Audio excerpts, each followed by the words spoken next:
দুপুর বন্ধুরা, নমস্কার। বড়দের প্রণাম, ছোটদের বুক ভরা ভালোবাসা। আর সোনালিস ব্লগটা দেখে পাশে থাকবেন। এদিকে আমি আজকে ঢেঁকিয়া শাক তুলেছি, আর কাটলে গুটি আলু আর ঢেঁকিয়া শাকে আজকে রেসিপি করব। তো এইদিকে আমার সবজি কাটা হয়ে গেছে। তো এদিকে আমার মাছ ভাজা হয়ে গেছে, চড়ে দিয়েছি, এদিকে ভাতও হয়ে গেছে। তো আজকের এটাই ব্লগ, কেউ স্কিপ না করে সম্পূর্ণটা ভালোভাবে দেখবেন আর পাশে থাকবেন। এদিকে আলু ভাজা, ঢেঁকিয়া শাক, কাটলা গুটি ভেজে নিয়েছি, আর এদিকে মশলাও বেটে নিয়েছি। জিরা, আদা, সর্ষে বাটা, মরিচ আর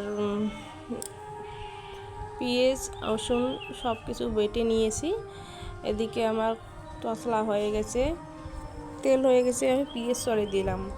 পেঁয়াজটা এখন ভাজা ভাজা করেছি। এখন সব বাটনাটা আমি ভেজে, পেঁয়াজটা ভাজা হয়ে গেছে, এখন আমি সব বাটনা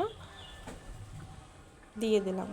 আমি এই বাটনাটা ভেজে নেব, কষান করে নেব। নুন হলুদ দিলাম, নুন দিলাম, আর সব মশলা আমি দিয়ে দিলাম। দিয়ে এখন মশলাটা ভেজে ভেজে নিচ্ছি। তা বড়দের প্রণাম, ছোটদের বুক ভরা ভালোবাসা। যে যেখান থেকে দেখছো না কেন, প্লিজ আমার ভিডিওটা দেখে পাশে থাকবে।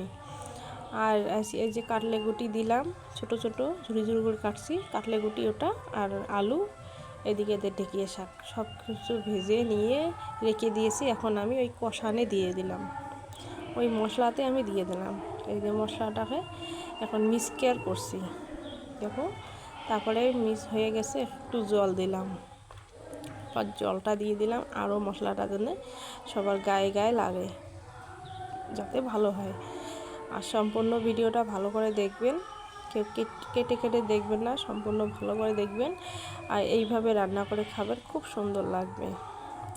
ঢেঁকিয়া শাক, কাটলের গুটি, আলু দিয়ে আমি আজকে মাছ দিয়ে তা রসা রসা করব। বেশি ঝোলও না, বেশি ঠনঠনাও না, মানে কষাও না, এটাই করব আজকে। তো ভালো লাগলে লাইক, কমেন্ট, সাবস্ক্রাইব করে পাশে থাকবেন।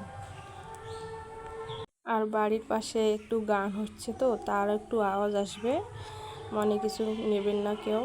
আর এদিকে আমার কষানটা হয়ে গেল, দেখো সব মশলা দিয়ে এখন তরকারিটা এখন সুন্দর হলো, কষান হয়ে গেল।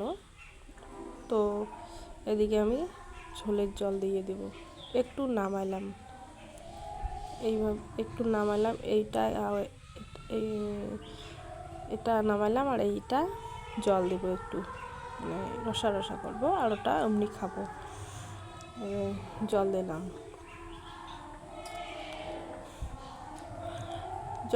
একটু জল হলে মাছ দিয়ে দেবো, দিয়ে নেমে দেবো। তো ভালো লাগলে অবশ্যই থাকবেন। আজকের এটাই ব্লগ নিয়ে আসছি,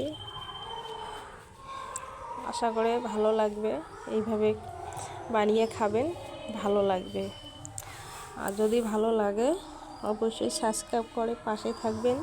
যে যেখান থেকে দেখছো না কেন, দূরে নিকটে কাছে, সবাই আমার ব্লগটা দেখে পাশে থাকবেন। তো এখন জাল হচ্ছে, এই জাল দিতে দেখে এত গেড়া হয়ে গেছে, দেখো সব সিদ্ধ হয়ে গেছে। এখন মাছটাও দিয়েছি, এখন নামাবো। তো সবাইকে অসংখ্য অসংখ্য ধন্যবাদ। আশা করি সবাই ভালো আছো, আমিও ভালো আছি। আর আজকের মধ্যে এইটুকু ভিডিও বানালাম। আগামী আরও যদি দেখতে ভালো লাগে, অবশ্যই কমেন্ট করবেন। এদিকে আমার রান্না শেষ, মাছ ভাজা একটু আছে, এদিকে আমার খিচুড়ি আছে, খিচুড়িটা খাবো। আর এদিকে তরকারিটা নেমে নিয়েছি, মাছ ভাজা, এই যে রসা নেমেছি। তো এইটুকুই আমার ভিডিও ছিল। টাটা, বাই বাই, ভালো থাকো, সুস্থ থাকো, আবার নিয়ে আসবো। টাটা।